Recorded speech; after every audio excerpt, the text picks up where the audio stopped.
अमित साटम यांनी आज मुंबई महापालिका माफियांची कोविडची कमाई या पुस्तिकेचं प्रकाशन केलं। महाराष्ट्राचे निवडणूक आयुक्त यांनी आज महापालिकेचा निवडणुकीचा तारखा घोषित केला आहे, त्याचे स्वागत करतो। सर्वप्रथम मला मुंबई भाजपा अध्यक्ष अमित साटम यांना एक विनंती करायची आहे। 16 जानेवारीला रिझल्ट येणार आहे। मुंबई महापालिकेतील गेली 25 वर्ष चाललेलं वांद्रापूर्व उद्धव ठाकरे सेनेचा माफिया कॉन्ट्रॅक्टरचा राजचा अस्त होणार, समाप्त होणार। 16 जानेवारीला मुंबई महापालिका माफिया मुक्त होणार। त्यानंतर मुंबई अध्यक्षांची जबाबदारी आहे, जो कोविड घोटाळे 2000 कोटी रुपये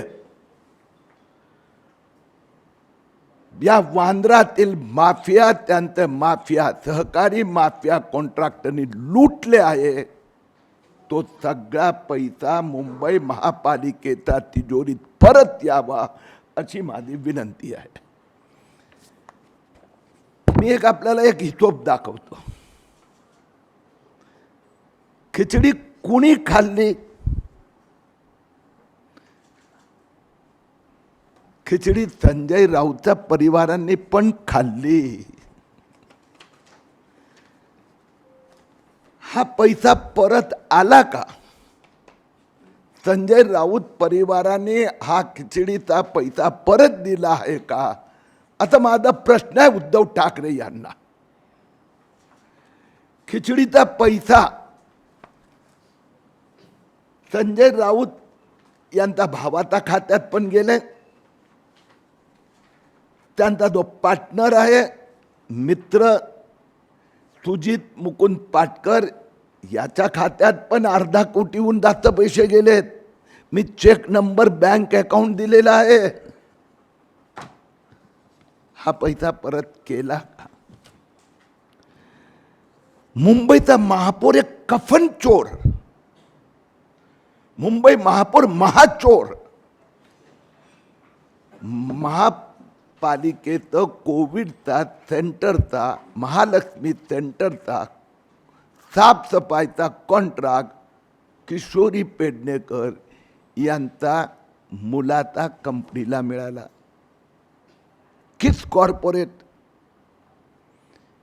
या कोविड केंद्रात एक पण पेशंट भरतीच झालं नव्हतं, पण यांच्या खात्यात लाखोनी कोट्यावधी रुपये आले। 665 रुपयेचं एक रेमडेसिवीर 1665 रुपये महापालिकेने दिले। आणि मी जबाबदारीपूर्वक सांगतोय, 10,000 रेमडेसिवीर याची डिलिव्हरी कॉन्ट्रॅक्टरने महापालिकेच्या हॉस्पिटलमध्ये नाही केली, वांद्रा बंगलोवर झाली। माणूस पेशंट मुंबईतला नागरिक एकेका रेमडेसिवीरसाठी 2-2, 4-4 दिवस लाईनीत उभा राहायचा। 25,000 50,000 रुपये दिले आणि ते 665चे 1665 दोन 10,000 रेमडेसिवीर वांद्रा। या पुस्तिकेत आम्ही खिचडी घोटाळ्याची पण कथा सांगितली आहे। ऑक्सिजन म्हणजे प्राण, रेमडेसिवीर मध्ये औषध म्हणजे प्राणसाठी प्राणवायू। या प्राणवायूचा कॉन्ट्रॅक्ट मध्ये आदित्य ठाकरे यांचे मित्र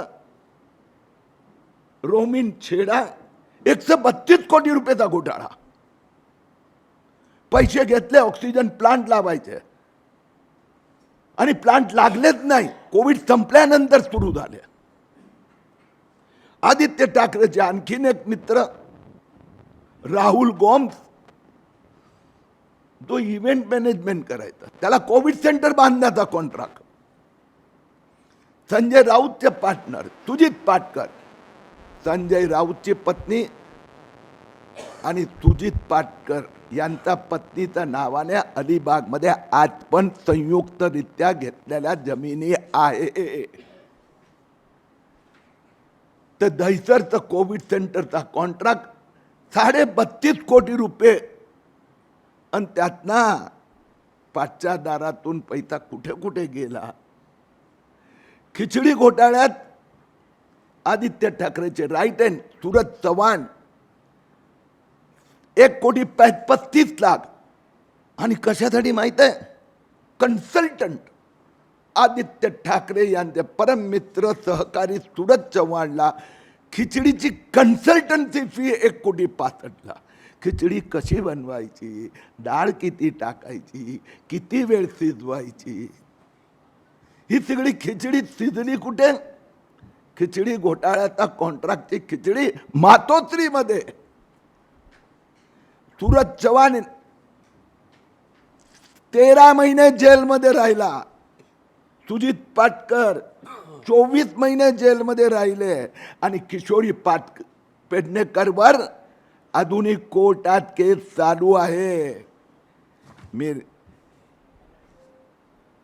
अमित साटम यांना एवढीच विनंती करतोय की हे सगळं काढण्यासाठी 4 वेळा उद्धव ठाकरेंनी मला जेलमध्ये टाकलं होतं, अटक केली होती.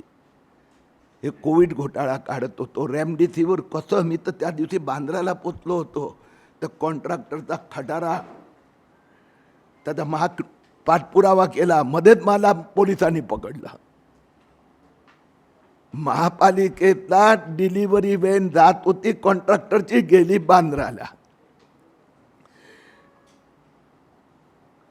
यासाठी 1.5 लाख कागदपत्र RTI द्वारा मिळवले होते. या खिचडी घोटाळ्याचा एक पैसेचा हिशोब घेतल्याशिवाय मुंबईकर जनता शांत बसणार नाही. धन्यवाद. आपले नेते डॉक्टर किरीट सोमय्याजी यांनी लिहिलेल्या मुंबई महानगरपालिका माफियांची कोविडची कमाई अशा शीर्षकाच्या पुस्तकाचं विमोचन या ठिकाणी आपण केलेलं आहे. आणि विस्तृतपणे माहिती ही किरीटभाईंनी या ठिकाणी कोविडच्या भ्रष्टाचाराची दिलेली आहे. ते म्हणाले की मला अटक करण्यात आली होती. उद्धव ठाकरेंनी किरीट सोमय्यांना अटक केली. मी त्याच्या पुढे जाऊन सांगतो की उद्धव ठाकरेंनी किरीट सोमय्यांना अटकही केली आणि अटॅकही केला. तुम्ही विसरला असाल, पण आम्हाला तो दिवस अजूनही आठवतोय, ज्या वेळेला आम्ही रात्री बँड्रा पोलीस स्टेशनला 3 वाजेपर्यंत होतो आणि तुमच्यावरती काही लोकांनी, गुंडगिरी करणाऱ्या काही लोकांनी हल्ला केला होता. आणि मग आपण त्या ठिकाणी पोलीस स्टेशनला त्यावेळेला गेलो होतो. मला असं वाटतं की ज्या वेळेला मुंबईकर जनता ही 2-2 हजार रुपयाच्या रेमडेसिवीरसाठी वण फिरत होती, त्यावेळेला उद्धव ठाकरे आणि त्यांचा कंपू हा मुंबईच्या महानगरपालिकेमध्ये बसून कोविडमध्ये भ्रष्टाचार करत होते. यांनी ऑक्सिमीटर नाही सोडला, यांनी थर्मोमीटर नाही सोडला, यांनी PPE किट नाही सोडले, यांनी बॉडी बॅग्सही सोडल्या नाहीत.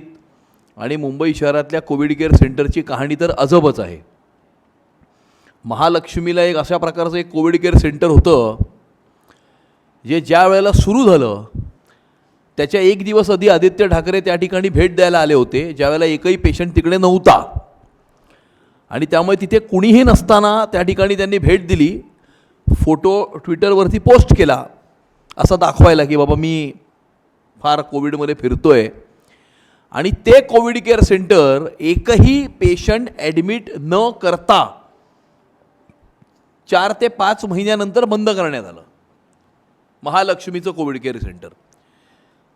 आमच्या नेस्कोला तर तिकडे एका कोविड केअर सेंटरच्या उभारणीचं काम एका बिल्डरला दिलं होतं, रोमेल डेव्हलपर्सला. आणि किरीटभाईंनी सांगितल्याप्रमाणे एका इव्हेंट मॅनेजमेंट कंपनीला दुसऱ्या कोविड केअर सेंटरचं काम या ठिकाणी दिलं होतं. आणि त्यामुळे कोविड केअर सेंटर कोविडच्या काळामध्ये उभारणं म्हणजे एक धंदा झाला होता, धंदा. ज्यांनी मुंबई शहराच्या महानगरपालिकेमध्ये बसून 25 वर्ष धंदा केला आणि मानवतेवरती गेल्या 102 वर्षामध्ये आलेलं सर्वात मोठं संकट कुठलं तर ते कोविडचं संकट होतं. त्या कोविडच्या संकटामध्ये सुद्धा त्यांना धंदा करावासा वाटला. ज्या वेळेला महाराष्ट्राचे मुख्यमंत्री आपल्या घराच्या बाहेर पडत नव्हते, फेसबुक ऑनलाईन होते, त्या कोविडच्या काळामध्ये खरं तर या महाराष्ट्राच्या कानाकोपऱ्यापर्यंत प्रत्येक तहसीलपर्यंत पोहोचून या महाराष्ट्राच्या जनतेचे अश्रू कोणी पुसले तर त्यावेळेचे विरोधी पक्षनेते आणि आत्ताचे मुख्यमंत्री सन्माननीय देवेंद्र फडणवीस साहेबांनी. त्यांनी महाराष्ट्राचा पूर्ण दौरा केला, संपूर्ण तहसीलपर्यंत पोचले आणि ज्यांनी हे करायला पाहिजे होतं मुख्यमंत्री म्हणून, लीडर म्हणून, महाराष्ट्राचे त्यावेळेचे प्रमुख म्हणून, ते घरामध्ये बसले होते. फेसबुक ऑनलाईन होते आणि ते ज्या वेळेला फेसबुक ऑनलाईन होते तेव्हा भारतीय जनता पार्टी आणि भारतीय जनता पार्टीचे नेते आणि कार्यकर्ते हे दोन्ही ऑन फील्ड होते. मला आठवतं आहे की कोविडच्या काळामध्ये एकही दिवस नसेल की किरीट सोमय्या सकाळी 9 वाजता घराच्या बाहेर नाही पडले, एकही दिवस नसेल. आणि प्रत्येक भारतीय जनता पार्टीचा कार्यकर्ता जमिनीवरती त्यावेळेला उतरून काम करत होता. जे स्वतःला वाघ समजत होते ते बिळामध्ये जाऊन लपले होते. आणि कोविडच्या काळामध्ये खऱ्या अर्थानं कोणी या मुंबईकर जनतेची सेवा केली तर ती भारतीय जनता पार्टीच्या कार्यकर्त्यांनी केली. आणि मुंबई भारतीय जनता पार्टीचे 55 कार्यकर्ते काम करता करता त्यावेळेला कोविड लागून आमच्यातनं निघून गेले. आणि अशा प्रकारे या कोविडच्या काळामध्ये ज्या वेळेला संपूर्ण जग हे याच्यातनं कसं बाहेर पडायचं, याच्यावर तोडगा कसा काढायचा, याच्यावर जेव्हा झगडत होतं त्यावेळेला हे भ्रष्टाचार करत होते.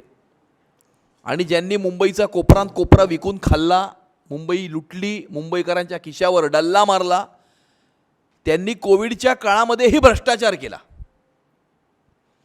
आणि अशा प्रकारे मला असं वाटतं की किरीटभाई म्हणाले की याचा हिशोब हा घेतला पाहिजे. आणि जे रोज सकाळी 10 वाजता ज्यांचा भोंगा सुरू होतो, महाराष्ट्राच्या राजकारणाचे विदूषक जे सगळ्यांना तत्त्वज्ञान शिकवतात, त्यांनी स्वतः आणि त्यांच्या कुटुंबियांनी काय कोविडमध्ये दिवे लावले हे या पुस्तकामध्येच त्याचं खूप चांगल्या रीतीने विवरण हे करण्यात आलेलं आहे. आणि मला असं वाटतं की कुणीही हिशोब मागण्यापेक्षा यांचा हिशोब चुकता करण्याचं काम, याचं टाईम टेबल आता अर्ध्या तासापूर्वीच डिक्लेअर झालेलं आहे. आणि त्यामुळे मुंबईकर जनता येणाऱ्या 15 जानेवारीला यांचा हिशेब चुकता केल्याशिवाय राहणार नाही.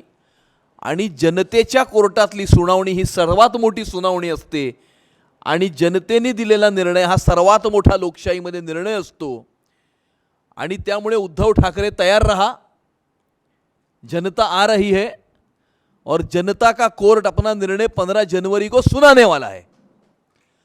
आणि म्हणून किरीटभाई हिशोब मागणारे तुम्ही कोण आणि मी कोण आणि आपण कोण, मुंबईकर जनताच ह्यांचा हिशोब जो आहे तो येणाऱ्या काळामध्ये चुकता करेल. आणि मग 16 तारखेला ह्यांना ऑक्सिमीटर सुद्धा आठवेल, थर्मोमीटर तर ह्यांना घ्यावाच लागेल, पीपी किटही घालावे लागतील, खिचडीही खावी लागेल. आणि त्यामुळे भ्रष्टाचार केलेला प्रत्येक आयटम यांच्या स्वप्नामध्ये रोज 15 तारखेच्या नंतर येणारच आहे.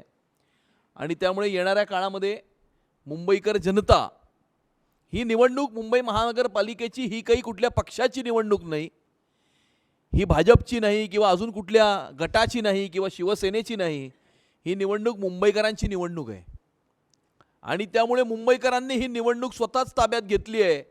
ज्या प्रकारे आमच्या संकल्पनाम्याला 2,65,000 सूचना या मुंबईकरांनी देऊन आणि त्या 2,65,000 मधल्या 1,45,000 लोकांनी असं सांगितलं की आम्ही मुंबई भारतीय जनता पार्टीबरोबर या निवडणुकीमध्ये व्हॉलंटिअर करायला तयार आहोत, आम्ही आमचं योगदान द्यायला तयार आहोत, हे याच गोष्टीचं प्रत्यय आहे की आता ही निवडणूक मुंबईकरांनी आपल्या स्वतःच्या हातामध्ये घेतली आहे. आज काही मुंबई शहरामध्ये कोणीतरी पोस्टर लावायचाही प्रयत्न केला, मराठी माणूस जागा होय, मराठी माणूस जागा झाला आहे. आणि मराठी तेजस्वी घोसाळकरांनी भारतीय जनता पार्टीमध्ये प्रवेश केलेला आहे. त्यामुळे तुम्ही मराठी माणसाला गेले 25 वर्ष खोटं बोलून कसं उल्लू बनवलं, याचा हिशोब ही मराठी माणूस येत्या 15 तारखेला घेणार आहे. आणि तुमच्यात आणि आमच्यातला फरक हाच आहे की आम्ही ज्या वेळेला सत्तेवर येतो तेव्हा बीडीडी चाळीमध्ये राहणाऱ्या मराठी माणसाला त्याच ठिकाणी 560 फुटाचं घर आम्ही तयार करून देतो. तुम्ही तुमच्या बंगल्या नंबर 1चा बंगला नंबर 2 तयार करता, हाच तुमच्यातला आणि आमच्यातला फरक आहे. आणि त्यामुळे मी किरीटभाईंचे अत्यंत मनापासून अभिनंदन करतो. त्यांनी मुंबई शहरातले अनेक विषय याच्याकरता लढा दिला, जनतेच्या समोर हे विषय मांडले आणि नुसते मांडलेच नाही, परंतु एकेका विषयाला लॉजिकल कन्क्लुजनपर्यंत पोहोचवण्याचं कामही त्यांनी केलं. आणि त्यामुळे बांगलादेशी इमिग्रंटचा मुद्दा असोत किंवा मुंबई शहराला भोंगामुक्त करण्याचा मुद्दा असो, मुंबई शहर भोंगामुक्तही झालं आहे. बांगलादेशींच्या विरुद्धची लढाई ही किरीटभाई चांगल्या रीतीनं लढत आहेत. आणि आता या कोविडच्या भ्रष्टाचाराच्या पुस्तकाच्या माध्यमातून कोविडच्या काळामध्ये एका परिवाराने कशा प्रकारे भ्रष्टाचार केला ही मांडणीसुद्धा त्यांनी मुंबईकर जनतेच्या समोर ही केलेली आहे. आणि जसा एक वकील जजच्या समोर एखादी केस लढतो, आर्ग्युमेंट करतो, फॅक्ट्स अँड फिगर्स ठेवतो, डॉक्युमेंट्स ठेवतो, तसं मुंबईकर रूपी जजच्या समोर किरीटभाई नावाच्या पब्लिक प्रॉसिक्युटरनी ही मांडणी जी आहे ती आता मुंबईकरांच्या समोर केलेली आहे. आम्हाला हा पूर्ण विश्वास आहे की मुंबईकर याचा निर्णय देतील.